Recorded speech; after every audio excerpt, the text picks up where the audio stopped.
Hi everyone, स्वागत है आप सभी का आज के इस वीडियो में। आज इस वीडियो में हम डिस्कस करने वाले हैं EMRS 2025 नोटिफिकेशन के बारे में। और यहाँ पर जो भी आपके डाउट्स थे, लास्ट वीडियो में आपने काफ़ी सारे क्वेश्चन पूछे थे regarding your eligibility, age criteria and जो आपकी एसेंशियल क्वालिफिकेशन होती है, आपका जो सब्जेक्ट कॉम्बिनेशन होता है, उसको लेकर के काफ़ी आप लोगों के डाउट्स थे। तो in this video we are going to talk about all of these questions जो भी आपने लास्ट वीडियो में पूछा था। And I will try to be very short, very brief, और make sure to watch this video till the end. In case कोई पहली बार मुझे देख रहा है तो आप जुड़ सकते हैं चैनल से। यहाँ पर आपको अपकमिंग EMRS की प्रिपरेशन के लिए मेरे द्वारा क्लासेस देखने को मिलेगी, as well as already I have made a whole playlist for EMRS preparation 2023 में जो एग्जाम हुआ था। तो you can start preparing for it. आप प्लेलिस्ट चेकआउट मेरे चैनल पे जाके कर सकते हैं। एंड चलिए स्टार्ट करते हैं। इस वीडियो में सारी चीज़ों के बारे में एक एक करके बात करेंगे। थोड़ा सा पेशेंस के साथ देख लेना, और आपका जो भी यहाँ पे कंसर्न है, एलिजिबिलिटी कॉम्बिनेशन है, आप वीडियो को आगे बढ़ा के भी देख सकते हो। ठीक है, सो स्टार्ट करते हैं। तो देखो, सबसे पहले EMRS जो है आपका एकलव्य मॉडर्न रेजिडेंशियल स्कूल है, जो आपका 6 to 12 तक के ये स्कूल्स होते हैं। तो यहाँ पे PRT की कोई भर्ती नहीं होती है। 6 से 12 तक जो क्लासेस होती हैं वो होती हैं। और बेसिकली ये आपका ST कम्युनिटी के छात्रों के लिए स्टार्ट किया गया था इसको। और बहुत सारे ऑल ओवर इंडिया में अलग अलग जो EMRS स्कूल्स हैं वो यहाँ पे हैं। एंड इसके साथ साथ सभी लोग इसमें अप्लाई कर सकते हैं ऑल ओवर इंडिया से। If you are eligible then you can apply for these vacancies. And चलिए स्टार्ट करते हैं, फटाफट से बात करेंगे। सबसे बड़ा कंसर्न एज लिमिट को लेकर के है, एज रिलैक्सेशन को लेकर के काफ़ी क्वेश्चन आप लोगों का था। तो फटाफट से देखते हैं। प्रिंसिपल का 50 ईयर्स है। PGT की बात करें तो 40 ईयर्स फॉर UR। ठीक है, और एज रिलैक्सेशन भी है जो हम आगे बात करेंगे। 40 साल है फॉर UR कैटेगरी, और TGT के लिए 35 ईयर्स है, एंड लाइब्रेरियन के लिए 35 है। Physical education teacher male female both 35 year है। अब देखो, इसके अंदर एक बड़ा कॉमन क्वेश्चन था कि हमारा एज क्वालिफिकेशन कब से काउंट होगा। ठीक है, तो यहाँ पर सिंपल भाषा में जो कट ऑफ डेट होगी आपकी एलिजिबिलिटी का, चाहे मैं एज की बात करूं या मैं क्वालिफिकेशन की बात करूं, इट इज 23 अक्टूबर। यानी कि एक सिंपल भाषा में समझे तो 23 अक्टूबर से पहले पहले आपकी ये सारा जो क्राइटेरिया ये फुलफिल होना चाहिए, क्योंकि लास्ट जो फॉर्म फिलिंग की डेट है वो भी यही है। तो ये कह रहे हैं कि सपोज आप PGT में अप्लाई करना चाहते हैं जिसका मैक्सिमम एज 40 ईयर है, राइट। मैक्स एज क्या है, 40 ईयर है। तो मान लो कि अगर कोई व्यक्ति 23 तारीख से पहले 40 साल का हो चुका है, 40 साल का है वो, तो वो एलिजिबल है। मान लो किसी कोई इंसान है जो ऑलरेडी मान लो 22 अक्टूबर को वो 41 ईयर का हो गया, मान लो। ठीक है, फॉर एग्जाम्पल कि वो 22 अक्टूबर को 41 ईयर का ही और शी टर्न्ड, तो यहाँ पर वो एलिजिबल नहीं होगा। तो सिंपल भाषा में ये कह रहे हैं कि ये जो आप डेट देख रहे हो, इस डेट के अंदर अंदर या इस डेट से पहले या इस डेट को भी अगर आपकी सारी डिग्री, सारा एज आप फुलफिल करते हैं, आपका डिग्री कंप्लीट हो जाता है, रिजल्ट आपका आ जाता है, तो आप इसमें अप्लाई कर पाओगे। एज को लेकर के भी सेम क्राइटेरिया है। ठीक है, सो काफ़ी लोग पूछ रहे थे कि अपीयरिंग वाले भर सकते हैं कि नहीं, तो अपीयरिंग वाले नहीं भर सकते हैं। आप लोगों का डिग्री रिजल्ट जो है वो इस डेट को आ जाना चाहिए। ठीक है, ओके। अब बात करते हैं एज में रिलैक्सेशन की बात करेंगे। तो रिलैक्सेशन आपका दिया जाएगा सभी कैंडिडेट के लिए है, ये ऑल ओवर इंडिया से कोई भी है। तो SC और ST दोनों कैंडिडेट्स को 5 ईयर का है, OBC आपका 3 ईयर हो गया। एंड बाकी इंपॉर्टेंट और क्या है आपका, पर्सन्स विद डिसेबिलिटी जो आपका PWD है उसके लिए 15 साल, 13 साल, 10 साल इसी तरह से है, जो आपका सभी जगह पे है।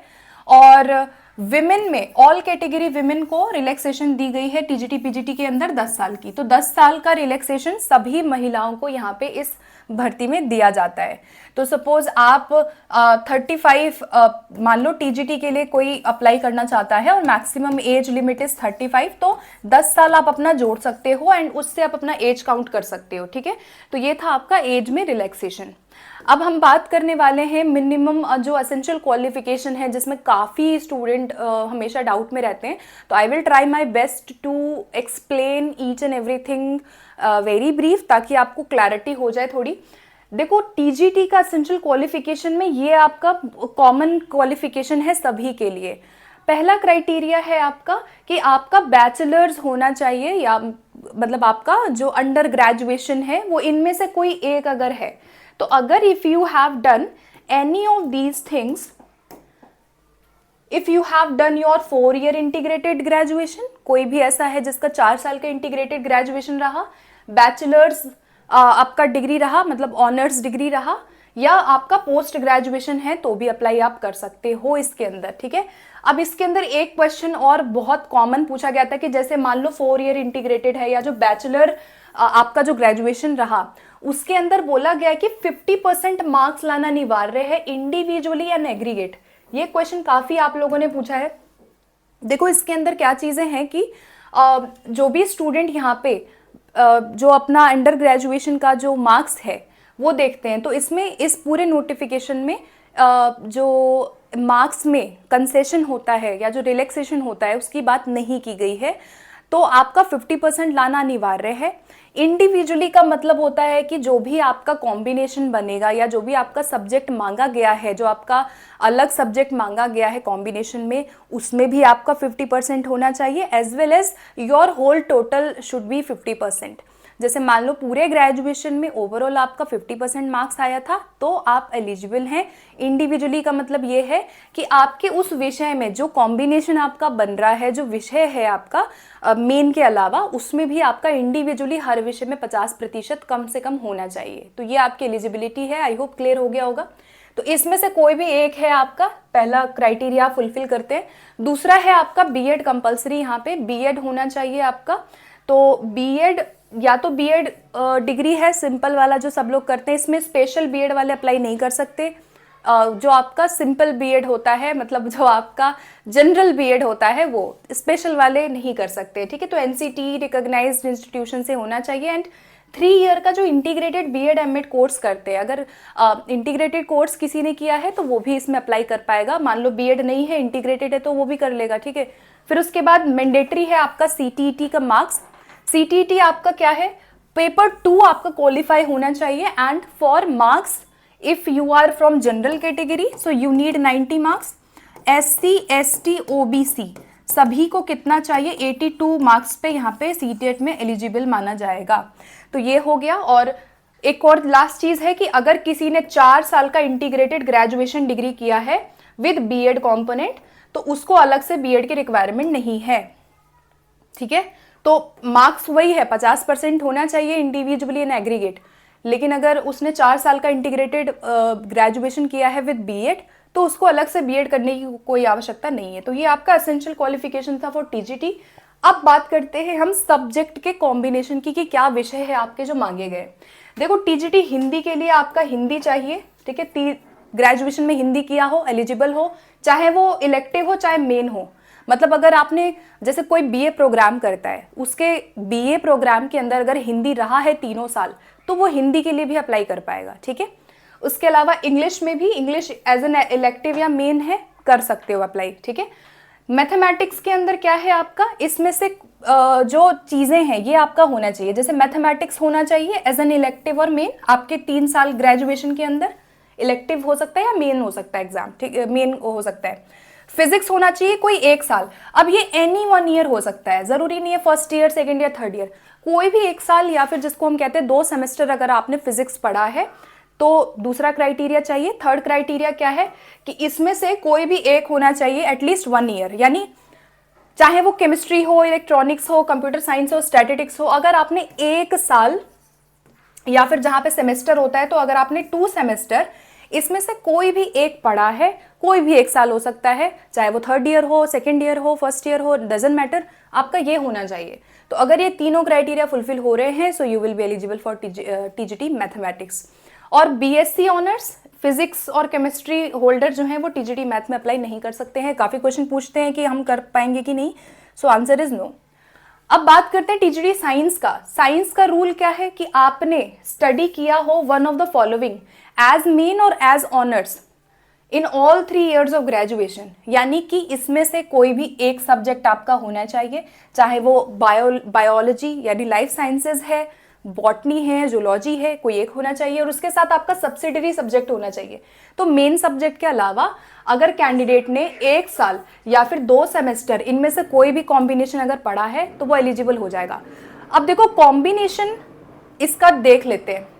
देखो आपका मेन सब्जेक्ट जो है वो मान लो कि बायोलॉजी है किसी का, ठीक है, सपोज कि बायोलॉजी है या लाइफ साइंसेज है, तो इसके साथ आपका सब्सिडरी सब्जेक्ट क्या होना चाहिए, कोई भी एक सब्जेक्ट हो सकता है यहाँ पे, एटलीस्ट 1 ईयर, कोई भी 1 साल आपने इसमें पढ़ा हो, यानी कि बायोलॉजी आपका मुख्य विषय था और कम से कम 1 साल आपने केमिस्ट्री के साथ, मतलब केमिस्ट्री प्लस बॉटनी या फिर केमिस्ट्री प्लस जियोलॉजी पढ़ा हो, तो ये कॉम्बिनेशन मांगा गया है। अब आप अपना क्राइटेरिया देख लो कि आपने पढ़ा है कि नहीं पढ़ा है। दूसरा क्राइटेरिया है बॉटनी, अगर आपका मेन सब्जेक्ट बॉटनी था उसके साथ आपने केमिस्ट्री एंड जियोलॉजी पढ़ा है तो आपका कॉम्बिनेशन यहाँ पे टीजीटी साइंस के लिए बन जाएगा। अगर आपने जियोलॉजी लिया था मेन सब्जेक्ट और अगर आपका केमिस्ट्री बॉटनी था, मुख्य विषय मतलब जियोलॉजी था, और 1 साल, कम से कम 1 साल आपने, या फिर मान लो जो सेमेस्टर जहाँ पे अप्लाई होता है वहाँ पे अगर आपने कम से कम 2 सेमेस्टर इसको पढ़ा है तो भी अप्लाई आप कर सकते हो। तो ये कॉम्बिनेशन हो गया। इनकेस कोई डाउट होता है तो कॉमेंट में पूछ लेना। आगे बढ़ते हैं, एसएसटी का देख लेते हैं। एसएसटी में क्या है कि कुल 3 साल का कोर्स है ग्रेजुएशन में, ठीक है, 3 ईयर ग्रेजुएशन हो गया, 2 विषय पढ़े हों। अब क्या है देखो कि जो आपका मेन या इलेक्टिव सब्जेक्ट है वो इधर हिस्ट्री या इधर ज्योग्राफी होना चाहिए, मतलब ये तो ऐसा है कि इन दोनों में से कोई एक होना चाहिए, ठीक है। इसके साथ जो आपका सेकंड सब्जेक्ट होगा ना वो इनमें से कुछ भी हो सकता है, एनी वन ऑफ देम, यानी मेन सब्जेक्ट आपका ये 3 साल होना चाहिए, सेकंड सब्जेक्ट कम से कम 1 साल होना चाहिए। जैसे सपोज मान लो मेरे ग्रेजुएशन में हिस्ट्री था, ठीक है, तो मैंने हिस्ट्री पढ़ी, मैंने ज्योग्राफी नहीं पढ़ी है, और हिस्ट्री के साथ अगर मैंने कोई इनमें से मान लो हिस्ट्री प्लस इकोनॉमिक्स जो है वो मैंने पढ़ा था, कम से कम 1 साल मैंने इकोनॉमिक्स पढ़ा है, यानी मैंने 2 सेमेस्टर इकोनॉमिक्स पढ़ा है, और मेरा हिस्ट्री जो था वो ऑल 3 ईयर्स था, ठीक है, ऑल 3 ईयर्स मेरा था, तो यानी कि मैं एलिजिबल हूँ। समझ गए। जैसे मेन सब्जेक्ट तो आपको 3 साल पढ़ना है, this is your main subject, ठीक है।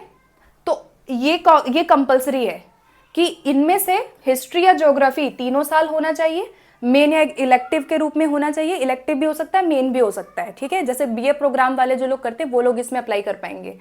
और सेकंड जो विषय है वो कोई भी 2 सेमेस्टर होना चाहिए। अब आप अपना देख लो, मान लो आपके पास ज्योग्राफी था, हिस्ट्री नहीं था, तो ज्योग्राफी के साथ मान लो आपने यहाँ पे पॉलिटिकल साइंस लिया है, तो ज्योग्राफी प्लस पॉल साइंस वाला क्या हो जाएगा, एलिजिबल हो जाएगा। ज्योग्राफी क्या है, आपका 3 साल पढ़ा होना चाहिए, यानी कि ये आपका 3 ईयर, ऑल 3 ईयर पढ़ा होना चाहिए, 3 साल पढ़ा होना चाहिए, ये दोनों में से कोई एक। और ये आपका कोई भी 1 साल हो सकता है, कोई भी 1 ईयर। तो कॉम्बिनेशन आप देख लो आपका क्या है, ठीक है। सो ये था एसएसटी का। उसके बाद कंप्यूटर साइंस में देखो क्या है, कंप्यूटर साइंस में आपका बैचलर्स 50% यहाँ भी बोला गया है, आपका कंप्यूटर एप्लीकेशन बीसीए जिसको हम बोल देते हैं, या फिर मान लो आपने ग्रेजुएशन किया है कंप्यूटर साइंस के अंदर आईटी जिसको हम बोल देते हैं बी या बीटेक वाले भी इसमें अप्लाई कर पाएंगे, ये भी है। बीटेक वाले काफ़ी क्वेश्चन पूछते हैं बीटेक वाले कर पाएंगे कि नहीं, तो you can apply for this. And देखो यहाँ पे जो कंप्यूटर साइंस है ना वो बोल रहा है कि in future BEd will be required, यानी तुरंत आपका बीएड नहीं मांगा जाएगा, आप बाद में बीएड कर सकते हो with in specific time period, you will get some time to complete your degree, so you can apply, ठीक है, अभी इसमें आप कर सकते हो। बाकी जो डिजायरेबल पूछते हैं ना, एक्सपीरियंस वगैरह हमको क्या चाहिए, स्कूल कोई एक्सपीरियंस की नीड नहीं है, डिजायरेबल लिखा है, जरूरी नहीं है कि एक्सपीरियंस आपका पहले स्कूल में है तभी आप अप्लाई कर पाओगे। आपका जो जितना मैंने बताया है वो essential qualification you must fulfil before your examination, ठीक है। Okay, now we will talk about art teacher. Art teacher में भी वही एज है 35, age relaxation is there, and bachelors होना चाहिए इन ड्राइंग एंड पेंटिंग, या फिर ड्राइंग पेंटिंग हो गया, स्कल्पचर में अगर किया है, ग्राफिक आर्ट में किया है, फाइन आर्ट में किया है, विजुअल आर्ट है, कोई भी इसमें से है जिसके अंदर the candidate should have studied drawing and painting as main subject, यानी कि ड्राइंग एंड पेंटिंग आपका ऑल 3 ईयर में था, इसके साथ अगर आपने इनमें से कोई भी कोर्स किया है तो आप एलिजिबल हो जाएंगे, ठीक है। बाकी डिजायरेबल का मतलब ये नहीं है, इट्स नॉट कंपलसरी, अगर है तो अच्छी बात है, नहीं तो कोई कंपल्शन नहीं है कि आपको ये सब चाहिए ही चाहिए, ठीक है। उसके बाद टीजीटी म्यूजिक में, म्यूजिक के अंदर आपका बैचलर्स होना चाहिए म्यूजिक में या फिर परफॉर्मिंग आर्ट्स में, एंड मिनिमम 50% मार्क्स आपका होना चाहिए। कंसर्न सब्जेक्ट आपका म्यूजिक या परफॉर्मिंग आर्ट हो और एग्रीगेट होना चाहिए, ठीक है। तो मिनिमम 50% मार्क्स है एग्रीगेट, एज वेल एज जो भी आपने म्यूजिक से अगर जो करना चाहते हैं तो म्यूजिक या परफॉर्मिंग आर्ट जो है वो आपका ऑल 3 ईयर पढ़ा होना चाहिए। तो वही है एसेंशियल क्वालिफिकेशन की, आपका जो ग्रेजुएशन है उसके अंदर आपका ये विषय होना चाहिए, ठीक है। ओके, आगे बढ़ते हैं। Physical education male female, male female के अंदर आपका 4 ईयर इंटीग्रेटेड बीपीएड, जो बीपीएड का कोर्स करते हैं तो वो लोग अप्लाई कर पाएंगे।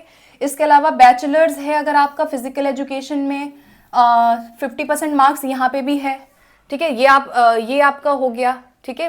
और बैचलर्स डिग्री है, इसके साथ तीसरा आपका कॉम्बिनेशन क्या बन रहा है कि अगर उसने कहीं पार्टिसिपेट किया है तो भी उसको मतलब वहाँ पे हेल्प मिलेगा। 50% मार्क्स यहाँ पे भी चाहिए, ठीक है। तो वही सेम चीज़ें हैं, ग्रेजुएशन होना चाहिए आपका फिजिकल एजुकेशन के अंदर। अब बात करते हैं पीजीटी के अंदर। तो पीजीटी की एसेंशियल क्वालिफिकेशन जो सबके लिए समान है, ठीक है, उसमें देख लेते हैं। देखो, पीजीटी में अप्लाई करने के लिए इंटीग्रेटेड पीजीटी कोर्स, आपका पोस्ट ग्रेजुएट कोर्स है, इनमें से कोई एक होना चाहिए, एनी वन ऑफ देम। अगर कोई भी एक फुलफिल होता है तो आप अप्लाई कर पाएंगे। जैसे अगर किसी ने इंटीग्रेटेड पीजी कोर्स किया है 50% मार्क्स के साथ, जिसके साथ आपका बीएड कंपोनेंट भी था, मतलब मेरा इंटीग्रेटेड कोर्स ऐसा था जिसमें बीएड भी था, तो मैं एलिजिबल हूँ पीजीटी के लिए, ठीक है। दूसरा है आपका मास्टर्स के साथ बीएड चाहिए यहाँ पे पीजीटी में अप्लाई करने के लिए, उस विषय में मास्टर्स हो। एंड यहाँ पे देखो कंसर्न सब्जेक्ट में बोल रहा है, यहाँ पे नोटिफिकेशन में इंडिविजुअल की बात नहीं की गई है, अभी इसमें कंसर्न लिखा हुआ, यानी आपका एग्रीगेट जो है, आपका टोटल जो मार्क्स है, एग्रीगेट मार्क्स जो है, यानी ऑल ओवर अपने पीजी में टोटल मार्क्स आपका 50% होना चाहिए, ठीक है। तो आप अप्लाई कर पाएंगे। और बीएड में भी 50% मार्क्स होना चाहिए, ठीक है। उसके बाद 3 ईयर का जो एमएड बीएड एमएड लोग करते हैं, तो थर्ड है कि 3 ईयर का इंटीग्रेटेड बीएड एमएड अगर है कोर्स तो भी आप इसमें अप्लाई कर पाएंगे। एंड 4 ईयर का इंटीग्रेटेड ग्रेजुएशन डिग्री अगर जिसकी है तो वो भी इसमें अप्लाई कर पाएगा। 4 साल का जो इंटीग्रेटेड करते हैं, तो 4 साल के जो इंटीग्रेटेड लोग करते हैं ना, उसमें अलग से बीएड करने की जरूरत नहीं है, आप अप्लाई कर पाएंगे। और एग्रीगेट का मार्क्स का मैंने बता दिया, ओवरऑल मार्क्स की बात कर रहे हैं, not just a one particular year कि हर साल हर सेमेस्टर में आपका मार्क्स होना चाहिए इतना, नहीं, ऑल ओवर टोटल मार्क्स होना चाहिए। टीजीटी के अंदर इंडिविजुअली बोला गया है, तो वो आप देख लेना। ओके, अब हम बात करेंगे यहाँ मास्टर्स का, जो आपका पीजीटी में आपका क्या कॉम्बिनेशन है। ये तो सिंपल है, इंग्लिश में मास्टर्स होना चाहिए, हिंदी में वही है सेम। फिजिक्स में आपका मास्टर्स डिग्री होना चाहिए एंड ग्रेजुएशन में भी वो विषय होना चाहिए। तो ऐसा नहीं है कि आपका ग्रेजुएशन में फिजिक्स नहीं था, केवल मास्टर्स आपने किया है तो आप अप्लाई कर पाओगे, नहीं। इसमें क्राइटेरिया ये है कि जैसे मान लो केमिस्ट्री में आप अप्लाई करना चाहते हैं तो आपका मास्टर्स होना चाहिए केमिस्ट्री के अंदर, एंड आपका ग्रेजुएशन पे भी आपका केमिस्ट्री पढ़ा होना चाहिए। मैथमेटिक्स में भी वही चीज़ है। तो सेम चीज़ है कि आपका जो भी आप कर रहे हो, जैसे इकोनॉमिक्स कर रहे हैं आप, तो ग्रेजुएशन में भी आपने उसको पढ़ा होना चाहिए, ठीक है। और एमकॉम वाले इकोनॉमिक्स में अप्लाई नहीं कर सकते हैं, यहाँ दिया हुआ है। बायोलॉजी में भी यही है कि आपका बायोलॉजी जब हम देखते हैं तो आपका बायोलॉजी के अंदर मास्टर्स डिग्री इनमें से कोई भी एक होना चाहिए। तो बायोलॉजी से अगर आप अप्लाई करना चाहते हैं पीजीटी में, तो इधर बायोलॉजी, बॉटनी और जूलॉजी कोई भी एक अगर है मास्टर्स तो आप कर लेंगे। और यही सेम सब्जेक्ट्स आपके ग्रेजुएशन में होने चाहिए। इसी तरह हिस्ट्री है, जियोग्राफी है, एंड कॉमर्स में डिग्री कॉमर्स चाहिए, या फिर आपने अगर अकाउंटेंसी या बिजनेस स्टडीड अपने ग्रेजुएशन में पढ़ा है तो आप कॉमर्स के लिए अप्लाई कर पाएंगे। तो वही है कि जो आप जिस विषय से पीजीटी आप देना चाहते हैं उस विषय में आपका मास्टर्स डिग्री हो, एंड इसके साथ आपका वही विषय ग्रेजुएशन में भी पढ़ा होना चाहिए, then you will be eligible for PGT post, ठीक है।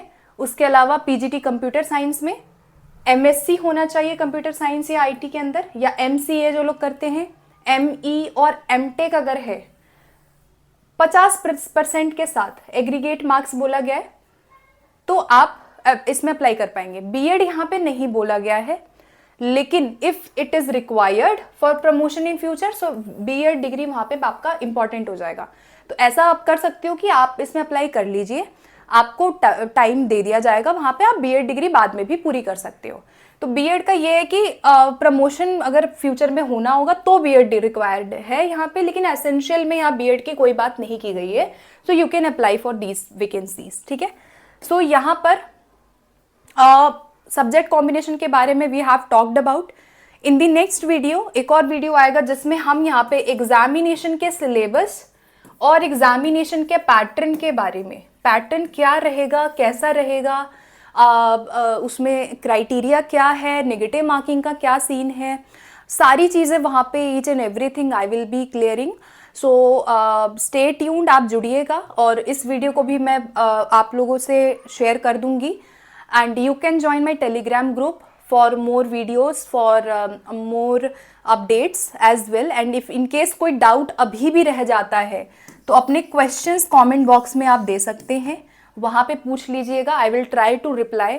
और नहीं तो फिर आप टेलीग्राम पे भी मुझसे कांटेक्ट वहाँ पे कर सकते हैं। एंड ओके, सो मिलते हैं अगली वीडियो के साथ, और बहुत जल्दी हमारी क्लासेस EMRS के लिए दोबारा शुरू होंगी। सो आप जुड़ सकते हैं चैनल से। Make sure to share this video with your friends as well. Okay, so मिलते हैं अगली वीडियो के साथ। Thank you.